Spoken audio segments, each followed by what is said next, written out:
Hello दोस्तों, स्वागत है आपका हमारे YouTube चैनल में। आज मैं आपको एक प्रश्न के साथ में आया हूं और इस प्रश्न के तथ्यों पे आपको बहुत अच्छी जानकारी दूंगा। दोस्तों, यदि आप यूपीएससी और यूपीपीसीएस की तैयारी कर रहे हैं या अन्य एग्जाम की तैयारी कर रहे हैं तो प्लीज़ मेरे चैनल को सब्सक्राइब जरूर कर लीजिएगा, क्योंकि मैं आपको ऐसे तथ्य और ऐसे जनरल नॉलेज के बारे में बताऊँगा जो आपके एग्जाम में बहुत ही ज़्यादा महत्वपूर्ण तरीके से काम में आएगी। तो आज का जो प्रश्न है, निम्नलिखित मुगल बादशाहों में किस एक का 2 बार सिंहारोहण हुआ था? पहला ऑप्शन है अकबर का, जहांगीर का, शाहजहां का, औरंगजेब का। तो दोस्तों, इसका सही उत्तर आप सोच के बताइए।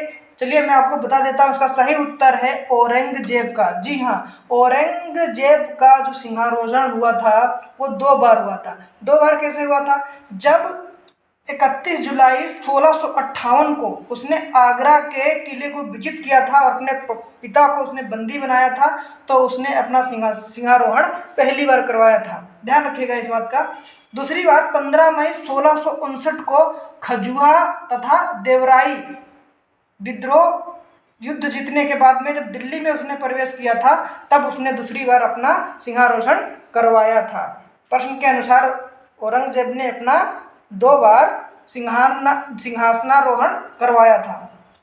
ठीक है, इसके बारे में हम और आपको जानकारी बता देते हैं जो कि एग्जाम की दृष्टि से बहुत ही महत्वपूर्ण है। इसका जो उपनाम था औरंगजेब का, वो आलमगीर था। आलमगीर था। इसके पिता थे जिनका नाम शाहजहां था, माता मुमताज महल तथा इसकी पत्नी का नाम रबिया दुर्रानी था। इसका जो जन्म हुआ था वो दोहाद गुजरात में हुआ था। शासन जो इसका शुरू हुआ था 31 जुलाई 1658 से लेकर 1707 तक की इसका शासन चला था, जो कि अकबर के बाद में सबसे ज़्यादा दिनों तक मुगल बादशाहत में शासन करने वाला यह शासक था, जो कि 49 साल इसने शासन किया था। अन्य तथ्य इसके बारे में आपको बताता हूँ। अकबर के बाद सबसे अधिक समय तक शासन करने वाला यह मुगल बादशाह था। दूसरा तथ्य इसके बारे में यह है, गैर मुसलमानों पर जजिया कर पुनः शुरुआत की। अकबर ने जिसे खत्म कर दिया था, अकबर ने जजिया कर को समाप्त कर दिया था। इसने अपने शासनकाल में पुनः जजिया कर का शुरुआत किया। इसके प्रशासन में सबसे ज्यादा हिंदू नियुक्त थे। देखिए, यह इसके बारे में ये जानकारी है कि इसने ज्यादा हिंदुओं पर अत्याचार किया, ज्यादा धर्म परिवर्तन कराया, लेकिन एक बात खास बात देखिए कि इसके प्रशासन में सबसे ज्यादा हिंदू नियुक्त थे। गैर मुसलमानों पर शरीयत लागू करने वाला यह पहला मुसलमान शासक था। सोचिए, सभी मुसलमानों में यह पहला शासक था जिसने शरीयत लागू किया। किस पे? गैर मुसलमानों पर।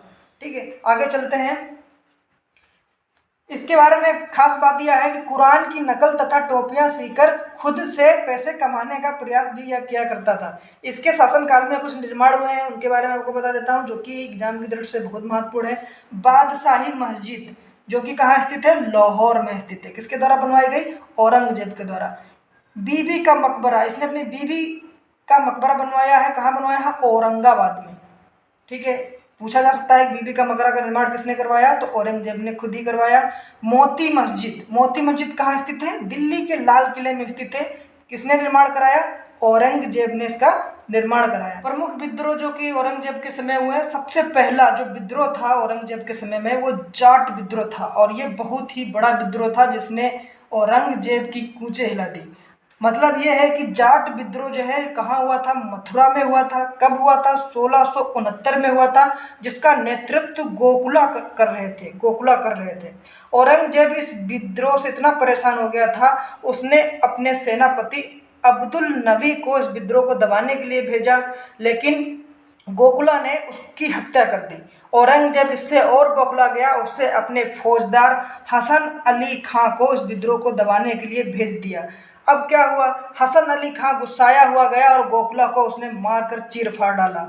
अब विद्रोह थोड़ा धीमा पड़ा, लेकिन उसके बाद में राजा राम और रामचेरा नामक 2 युवकों ने इस विद्रोह की बागडोर को संभाल लिया और फिर औरंगजेब की नाक में दम करना शुरू कर दिया। अब औरंगजेब ने मुंगीर खां को इस विद्रोह को दबाने के लिए भेजा। राजा राम और रामचेरा ने अपनी युवा शक्ति दिखाते हुए मुंगीर खां की भी हत्या कर दी, और इसकी हत्या करने के साथ साथ राजा राम इतना भड़का हुआ था कि वो सीधे सिकंदरा चला गया, और वहाँ जहाँ पर अकबर दफन था उसकी अस्थियों को खोद के जला दिया।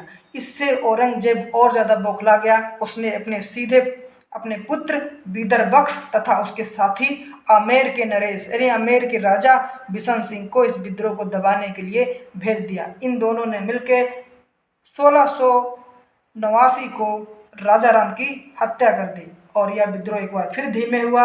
और फिर उसके बाद में राजाराम के भतीजे चूड़ामन ने विद्रोह के अंतिम समय तक की इस विद्रोह को जारी रखा तथा उन्होंने भरतपुर राज्य की स्थापना की और यह धीरे धीरे विद्रोह अशांत हो गया। लेकिन यह विद्रोह इससे शांत हो गया, लेकिन इस विद्रोह ने औरंगजेब की नाक में दम कर दिया। दूसरा विद्रोह जो हुआ वो हो सतनामी विद्रोह, जो कि 1672 में हुआ। इसमें जो अनूपद्रवी एक संप्रदाय था, वहाँ के जो हिंदू भक्त थे, उन्होंने औरंगजेब की जो इस्लामिक रणनीतियों का विरोध करते हुए इस विद्रोह को किया था।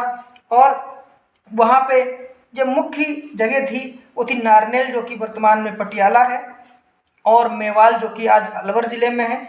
वहाँ पर यह विद्रोह हुआ था और इसका कोई प्रमुख नेता सामने अभी नहीं आया है। आप लोग खोज लीजिएगा, जानकारी कर लीजिएगा। लेकिन हिंदू भगत जो हिंदू लोग थे, उनकी एक संप्रदाय थी अनूपद्रवी संप्रदाय, और इस विद्रोह को नाम दिया गया सतनामी विद्रोह। और ये कब हुआ? 1672 हुआ। किसके समय में हुआ? औरंगजेब के समय में हुआ। ये बातें आपको ध्यान में रखनी है, ठीक है। उसके बाद में एक विद्रोह हुआ है मालवा का विद्रोह। मालवा एक ऐसा राज्य था जिसने औरंगजेब की नाक में दम कर रखा था, जिसके राजा थे छत्रसाल, और उन्होंने इस विद्रोह को, औरंगजेब तो इस विद्रोह को कभी दबा ही नहीं पाया, और छत्रसाल ने अपने एक अलग राज्य की स्थापना कर ली, जिसका जो कि मालवा राज्य, ठीक है। फिर उसके बाद में आता सिख विद्रोह। सिख विद्रोह में सिखों ने वही इस्लामिक रणनीतियों का विरोध किया, जिसमें से तेज बहादुर सिंह जो सिख गुरु थे, तेज बहादुर सिंह की हत्या जो थी औरंगजेब ने इसीलिए कर दी थी क्योंकि उन्होंने इस्लाम धर्म को कबूल नहीं किया था। उनने कहा था सिर जाए पर किंतु सार ना जाए, और इस कारण उन्होंने गुस्सा कर औरंगजेब ने इनकी हत्या कर दी थी। तो ये मुख्य 4 प्रमुख विद्रोह जो औरंगजेब के शासनकाल में हुए। आपको ये ध्यान रखने हैं कि इन विद्रोह का नाम संबंध पूछ सकता है कि किसके शासनकाल में हुए, ठीक है। अब मैं आपको बताता हूँ समकालीन संगीतज्ञ जो थे, जो कि औरंगजेब के शासनकाल में मिलान करने के लिए पीसीएस क्वेश्चन में आता है। तो कलावंत किसके समकालीन थे? औरंगजेब के। रसबेन खां किसके समकालीन थे? औरंगजेब के। कृपा किसके समकालीन थे? औरंगजेब के। और सुखी सेन किसके समकालीन थे? औरंगजेब के। दोस्तों, इस वीडियो में आपको कुछ बातें समझ में आ गई होंगी। मैं बहुत चीज़ें कवर नहीं कर पाया हूँ, एक छोटा सा वीडियो है, आप लोगों को बहुत मदद करेगा। एक बार मैं फिर रिवाइज कर लेता हूँ 2-3 मिनट में। निम्नलिखित में किस मुगल बादशाहों में से जिसका 2 बार राज्यरोहण हुआ या सिंहाना रोहण हुआ? तो औरंगजेब का हुआ। औरंगजेब का उपनाम आलमगीर था, जो कि विश्व विजेता जिसका मतलब होता है। यह छठा मुगल बादशाह था। पिता शाहजहां, माता मुमताज महल, ठीक है। पत्नी रबिया दुर्रानी। जन्म स्थान दोहाद गुजरात। शासन 1658 से लेकर 1607 तक, 49 साल तक की। अकबर के बाद सबसे ज़्यादा समय तक शासन करने वाला मुगल बादशाह था। यह एक ऐसा एक शासक था जिसने गैर मुसलमानों पर जजिया कर पुनः लगाया, जिसे अकबर ने ख़त्म कर दिया था। इसके प्रशासन में सबसे ज़्यादा हिंदू जो थे वो उच्च पदों पर थे। गैर मुसलमानों पर शरीयत लागू करने वाला पहला मुसलमान था। हाँ दोस्तों, एक बात आपको बताना भूल गए, औरंगजेब का कब 2 बार सिंहारोहण हुआ है? 31 जुलाई 1658 को, जब उसने अपने पिता को हराकर आगरा पर कब्जा किया और अपने पिता को बंदी बना लिया। और दूसरी बार खजुआ तथा देवराई दिल्ली पर आकर जब उसने कब्जा किया, तब जाके उसने ये युद्ध लड़कर, खजुआ और देवराई के युद्ध लड़कर जब वो दिल्ली पर आकर कब्जा किया, तब उसने दोबारा अपना सिंहानारोहण किया, ठीक है।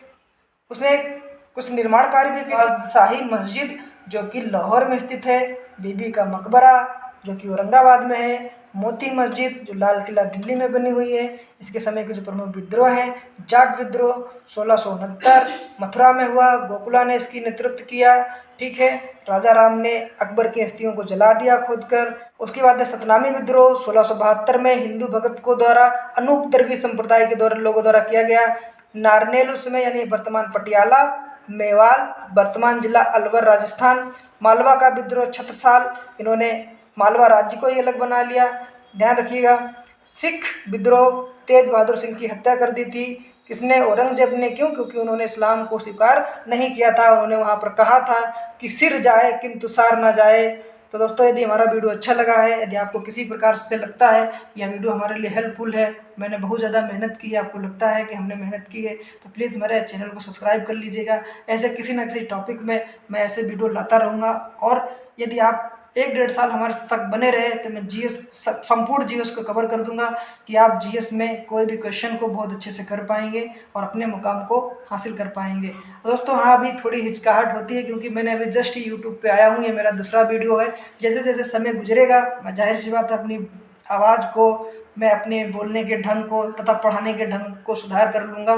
दोस्तों, यदि बस आप लोगों का सपोर्ट चाहिए। आप लोग यदि हमारे चैनल को लाइक करेंगे, सब्सक्राइब करेंगे तो मुझे लगेगा कि मेरा पढ़ाना आपको पसंद आ रहा है।